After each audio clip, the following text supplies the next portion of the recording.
Good afternoon friends. Ambition nursing classes में आपका बहुत बहुत स्वागत है। और कल हम लोगों ने प्रोड्रग्स और एब्रिविएशंस के बारे में पूरा पढ़ लिया था, समझ लिया था अच्छे से। आज हम लोग जो है पढ़ेंगे जिसका नाम है रूट्स ऑफ ड्रग एडमिनिस्ट्रेशन। और ये पढ़ना इसलिए ज़रूरी है क्योंकि एज अ नर्स हम लोग जब हॉस्पिटल में काम करते हैं तो इनके डिफरेंट रूट्स होते हैं, हम लोगों ने पढ़े थे कल, और उनके एब्रिविएशंस के बारे में ही पढ़ा था। तो आज हम लोग पढ़ेंगे कि कौन कौन से रूट्स होते हैं। तो इसकी क्लासिफिकेशन के बारे में जान लेते हैं। एक तो होता है आपका एंट्रल, दूसरा होता है आपका पेरेंट्रल,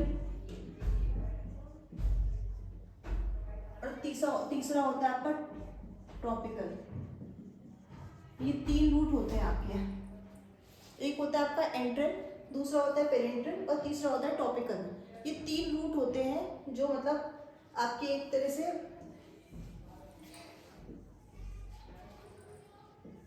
क्लासिफिकेशन के तौर पे आते हैं।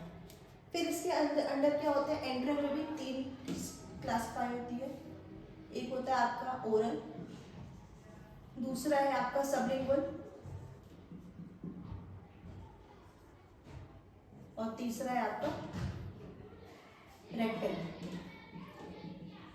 अब इनको हम लोगों ने एक कैटेगरी में क्यों रखा है इसकी बात कर लेते हैं। तो वो इसलिए रखा है क्योंकि जो एंटेरल मतलब क्या होता है, एंटेरल मतलब होता है कि हमारी बॉडी में बिना इन्वेसिव मेथड के, यानी कि बिना कोई भी सुई लगे या फिर उसका ऊपर से एब्जॉर्प्शन हुए, वो हमारे जीआई ट्रैक्ट के सिस्टम से अगर वो एब्जॉर्ब होती है या फिर वो जाती है तो उसे एंटेरल बोलते हैं।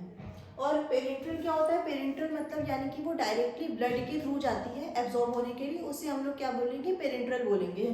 ये बेसिकली क्या होता है, इसमें आपके इंजेक्शंस आते हैं, इसमें आपके सारे इंजेक्शंस आते हैं, कुछ इनहेलेशन ड्रग्स भी आती हैं इसमें पेरेंट्रल रूट में। और टॉपिकल में आपका हो गया जैसे आपका इंट्रानेजल हो गया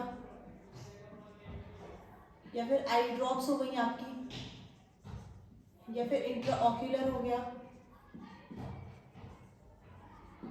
ये सारी मेडिसिन आपके टॉपिकल में आ जाती हैं। तो अब हम लोग बात करेंगे एंटेरल ड्रग्स के बारे में।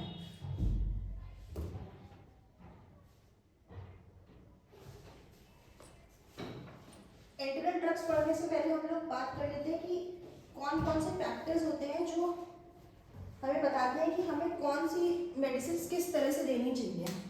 एक तो आपका हो गया, एक तो पेशेंट की चॉइस हो गई, इसको प्रायोरिटी पे वैसे रखते हैं अगर पेशेंट ठीक होता है तो, लेकिन अगर पेशेंट नहीं ठीक है तो उसकी कंडीशन देखी जाएगी। दूसरी क्या हो गई, इसकी कंडीशन हो गई। तीसरा हो गया उसका फिजिकल फैक्टर कैसा है, कॉन्शियस है कि अनकॉन्शियस है, ये सारी चीज़ें देखी जाती हैं। तो ये कुछ फैक्टर्स हैं जो डिसाइड करते हैं कि हमें कौन से रूट से ड्रग देनी है। या फिर बात करते हैं कि एब्जॉर्प्शन फैक्टर किसका ज़्यादा अच्छा है, कौन सी ड्रग फर्स्ट पास मेटाबॉलिज्म हो रही है।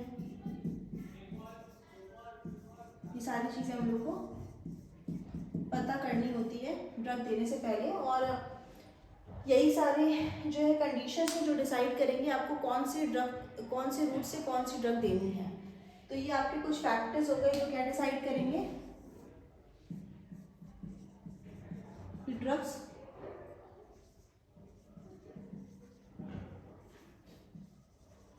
Roots of administration of drug. ये आपके कुछ फैक्टर्स हो गए जो कि डिसाइड करेंगे कि आपको कौन से रूट से ड्रग देनी है। नेक्स्ट बात कर लेते हैं हम लोग रूट्स की। और सबसे पहले हम लोग बात करेंगे एंटेरल रूट की।